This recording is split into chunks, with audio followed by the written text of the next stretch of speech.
નમસ્તે મિત્રો, હું કેતન રાવલ એડવોકેટ. આજે આપને એક ઇન્ફોર્મેશન આપવા માગું છું. મારો જે પ્રેક્ટિસિંગ એરિયા છે ખાસ કરીને એ નેગોશિયેબલ ઇન્સ્ટ્રુમેન્ટ એક્ટ 138 અને લેબર લો ખાસ કરીને. તો લેબર લો એકચ્યુઅલી છે શું? લેબર લો ક્યાં ક્યાં એપ્લાય થાય? તો એવા જે એસ્ટાબ્લિશમેન્ટ છે, એવા જે ફર્મ છે, એવા જે બિઝનેસ સેક્ટર છે ખાસ કરીને કે પ્રોપરાઇટર ફર્મ હોય, એલએલપી હોય, પ્રાઇવેટ લિમિટેડ હોય, પાર્ટનરશિપ ફર્મ હોય કે કોઈ પણ પ્રકારનું જોઈન્ટ એડવેન્ચર હોય, જ્યાં 20 માણસો કરતાં વધારે સંખ્યામાં કામદારો કામ કરતા હોય, તેવી દરેક જગ્યાએ EPFO employees provident fund and miscellaneous provisions act 1952 A mandatory છે, એ લાગુ પડે છે. અગર આપની ફર્મની અંદર 20 માણસો જેટલી સંખ્યા છે તો EPFOનું પાલન આપને ફરજિયાતપણે કરવાનું હોય છે. એકચ્યુઅલી આ EPFO છે શું? તો આપે પણ સાંભળ્યું હશે કે પ્રોવિડન્ટ ફંડ આપને ત્યાં કામ કરતા, જે ખાસ કરીને કંપની ચલાવે છે, નાના એવા યુનિટો ચલાવે છે, જ્યાં 20 માણસો કરતાં સંખ્યા વધારે છે અથવા તો 20 છે. આ સ્ટ્રેન્થ 20 માણસોની જે દિવસથી ક્રોસ થાય છે, દાખલા તરીકે આપને ત્યાં 18 માણસો હોય અને જે દિવસથી આપને ત્યાં 19ની સંખ્યા ક્રોસ થાય, ત્યારે આ કાયદાનું પાલન આપણે સૌએ કરવું પડતું હોય છે. ખાસ કરીને જેઓ બિઝનેસ કોમ્યુનિટી છે, જેઓ કોન્ટ્રાક્ટરો છે, સબ કોન્ટ્રાક્ટર છે, અથવા તો પ્રિન્સિપાલ એમ્પ્લોયર છે કે જેઓ કામ પ્રોવાઈડ કરે છે સબ કોન્ટ્રાક્ટરોને, એવી જગ્યાએ પ્રોવિડન્ટ ફંડનો કાયદો લાગુ પડે છે. એકચ્યુઅલી પ્રોવિડન્ટ ફંડ એ છે શું?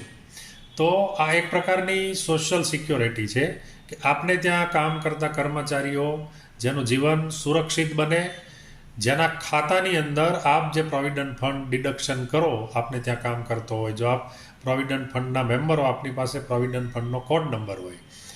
કારણ કે 20 માણસો પછી તો આ મેન્ડેટરી છે, કમ્પલસરી ફરજિયાતપણે લેવાનો હોય છે.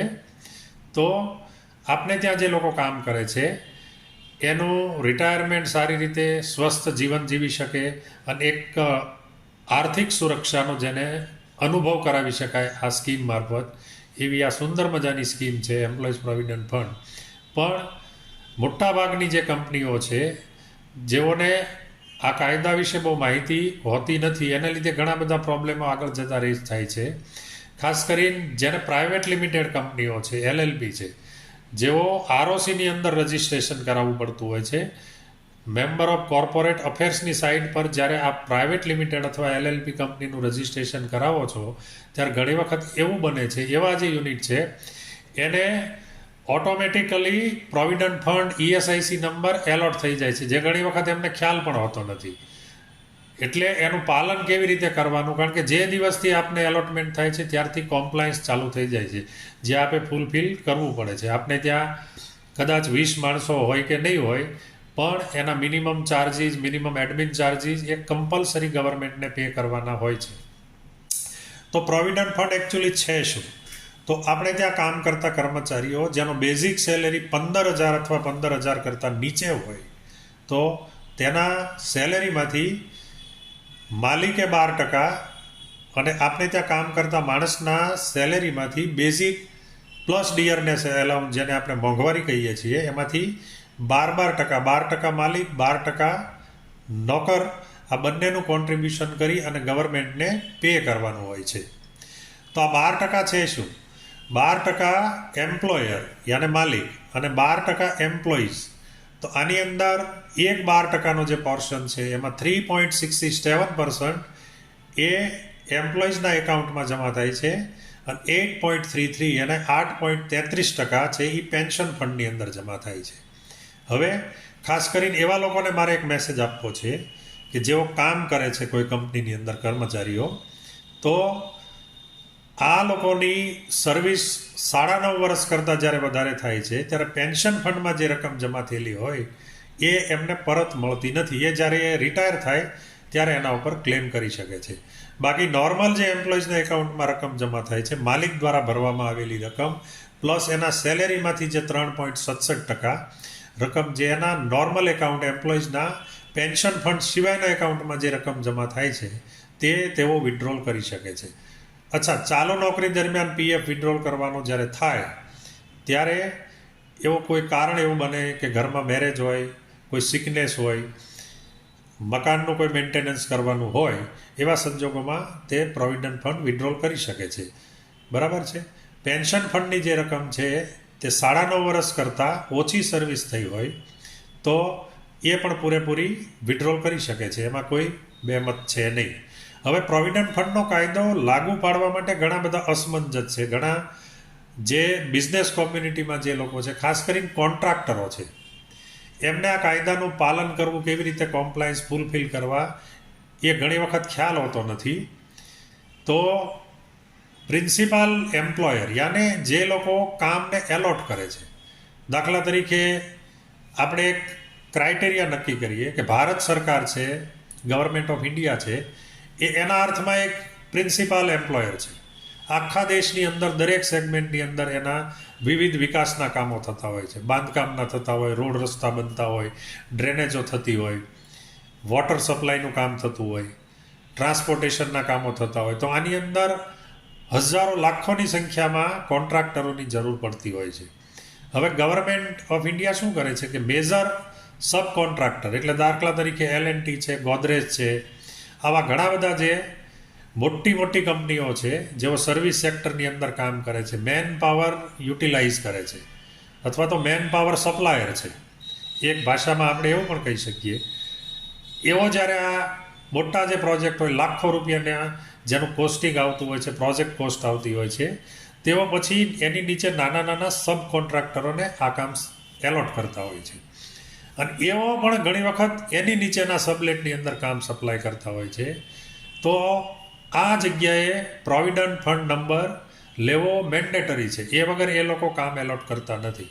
તો કોન્ટ્રાક્ટરો માટે તો આ કમ્પલસરી છે. એમને ત્યાં 20 માણસો હોય કે નહીં હોય, ગવર્મેન્ટ અથવા તો સેમી ગવર્મેન્ટના કોઈ બી ડિપાર્ટમેન્ટ હોય, યા પ્રાઇવેટ કંપનીઓ હોય, એવી જ એક પ્રાઇવેટ કંપનીઓ પબ્લિક લિમિટેડ હોય, એના જ્યારે આપ કામ કરવા માટે જાઓ છો, સીધી ભાષામાં, સરળ ભાષામાં કહું તો, ત્યારે provident fund number is must આપણી પાસે હોવો જોઈએ. બરાબર છે. તો આ રીતે પ્રોવિડન્ટ ફંડ એ પહેલાં સોશિયલ સિક્યોરિટી નક્કી કરતી હોય છે, આપણે ત્યાં કામ કરતા માણસોની, સ્ટાફની, મજૂરોની. એની અંદર ડિપોઝિટ લિંક ઇન્સ્યોરન્સનો પણ સમાવેશ થતો હોય છે. પ્લસ પ્રોવિડન્ટ ફંડ નંબર લીધા પછી જ્યારે આપ ડિડક્શન કરો ત્યારે એક ખાસ ખ્યાલ રાખવાનો, ઘણા લોકોને એવી ગેરસમજ છે કે 15,000 સેલેરી હોય ત્યાં સુધી PF કાપવાનો હોય, 15,000 ઉપર જાય પછી PF કાપવાની જરૂર રહેતી નથી. ના, એવું બિલકુલ નથી. 15,000 સેલેરી એટલે કયો સેલેરી? તો basic salary.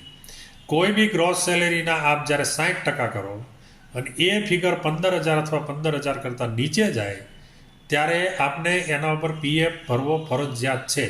It's a mandatory to fulfill this kind of compliance. Okay.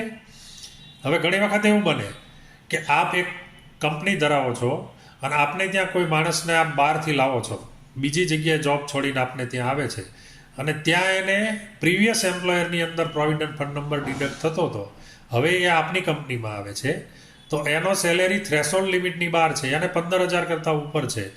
એક વખત PF નંબર લીધા પછી, અથવા તો જે મેમ્બર થાય છે આપના કર્મચારીઓ, એને PF ડિપાર્ટમેન્ટ યુઆન નંબર એલોટ કરે જે 12 ડિજિટનો હોય છે.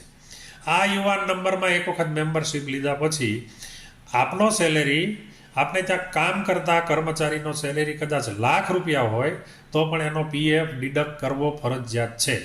પણ પછી સેલેરી ગમે તેટલો હોય, આપ ₹15,000 સુધી મેક્સિમમ PF ડિડક્શન કરી શકો છો, યાને ₹1,800.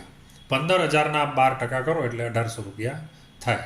પછી મેક્સિમમ લિમિટ 15,000ની છે. 15,000 કરતાં ઉપર કોઈ કર્મચારી PF કપાવવા માગતો હોય, એને વધારે સેવિંગ્સ કરવાની ઈચ્છા હોય તો એ કપાવી શકાય છે, પણ subject to take permission from department, કે ભાઈ અમારે આ એક ખાસ પરમિશનની જરૂર છે, તો PF ડિપાર્ટમેન્ટ એને લાગે તો એવા સંજોગોમાં પરમિશન આપે પણ છે કે કોઈને સેવિંગ્સ કરવાની વધારે ઈચ્છા હોય તો આપ વધારે રકમ પર PF કપાવી શકો છો. પણ 15,000 ઉપર કાપવો એક રેશનલ ફિગર છે, પણ 15,000 બેઝિક સેલેરી છે. સપોઝ કોઈ વ્યક્તિનો સેલેરી 25,000 હોય અને આપ એવું માની લો કે આનો PF આપણે નહીં કાપીએ તો ચાલે. ના, એવું નથી. 25,000ના આપ 60% કરો. 60% એ ગવર્મેન્ટે નક્કી કરેલો એક એવો ફિગર છે જેની અંદર મોંઘવારી અને બેઝિક એ બંનેનો સમાવેશ થતો હોય છે. તો એના 60% કરતાં જે રકમ 15,000 અથવા 15,000 કરતાં નીચે જાય તો એમનો પીએફ કાપવો કમ્પલસરી છે. બીજું, આવતા દિવસોમાં એક એવી વાત પણ સંભળાય છે કે ગવર્મેન્ટ લેબર મિનિસ્ટ્રી અને શ્રમ સુવિધા, ઇન્કમટેક્સ અને જીએસટી આ ત્રણેય પોર્ટલ કોમન બનવાના છે. એટલે મારા ખ્યાલથી મોટાભાગના લોકો આમાંથી છટકી શકવાના નથી. તો ખાસ કરીને કોન્ટ્રાક્ટર ભાઈઓ જે છે અથવા તો એવા જે યુનિટો છે જે મેન્યુફેક્ચરિંગ સેક્ટર સાથે સંકળાયેલા હોય તેને મારી ખાસ વિનંતી છે કે અત્યારથી જ આપ એક એવો ટ્રેક બનાવો જેથી આગળ જતાં આ કોમ્પ્લાયન્સ ફૂલફિલ કરવામાં આપણને કોઈ મુશ્કેલી પડે નહીં. જેઓ એક્ઝિસ્ટિંગ છે, જેની પાસે ઓલરેડી પીએફ નંબર છે, તેઓએ આ કોમ્પ્લાયન્સ પૂરા કરવા એ ફરજિયાત છે. એમને ત્યાં કામ કરતા કર્મચારીઓ જેનો સેલેરી 15,000 અથવા 15,000 કરતાં ઓછો હોય બેઝિક સેલેરી, તેનો નિયમિત પીએફ કાપી દર મહિનાની 15 તારીખ સુધીમાં ગવર્મેન્ટને પે કરવો પડે છે. આ પે ન કરે તો એક વાત ખાસ ખ્યાલ રાખજો કે અગર આપની ફર્મ ઓડિટેડ ફર્મ છે, ઇન્કમ ટેક્સનું આપ ટેક્સ ઓડિટ કરાવો છો ચાર્ટર એકાઉન્ટન્ટ પાસે, તો 15 તારીખ પછી જે આપ પીએફ ભરો છો તે ઇન્કમ ટેક્સ એલાવ કરતું નથી. માલિક તરફનું જે કોન્ટ્રીબ્યુશન છે 12%નું, તે આપ ઇન્કમ ટેક્સની અંદર ક્લેમ કરી શકતા નથી, બાદ મળતું નથી. માટે દરેક કંપનીને મારી વિનંતી છે, દરેક કોન્ટ્રાક્ટરોને વિનંતી છે, ખાસ કરીને જેનું ટેક્સ ઓડિટ થાય છે, ઓડિટ રિપોર્ટ બને છે, એને દર મહિનાની 15 તારીખે પીએફ ભરવો ફરજિયાત છે.